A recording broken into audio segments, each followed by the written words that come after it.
கர்த்தர் இன்னைக்கு உங்ககிட்ட பேச போகிறது என்னவென்றால், பயப்படாது.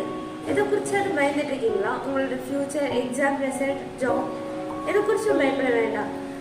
பைபிள்ல 365 நாளுக்கும் 365 தடவை பயப்படாது பயப்படாது என்ற வார்த்தை யூஸ் பண்ணியிருக்காங்க கர்த்தர். ஆகாயத்து பறவைங்க விதைக்கிறது எல்லாம், அறுக்கிறது எல்லாம், களஞ்சியத்தை சேர்க்கிறது எல்லாம், அவைகளையும் நடத்துற தேவன் உங்களை மறப்பாரா? பைபிள்ல ஒரு வேர்ஸ் இருக்கு, யோவேல் 2:21. தேசமே பயப்படாது, மகிழ்ந்து கழிவுறு, கர்த்தர் பெரிய காரியங்களை செய்வார். இந்த வசனத்தின்படி கர்த்தர் உங்களை ஆசீர்வதிப்பாராங்க.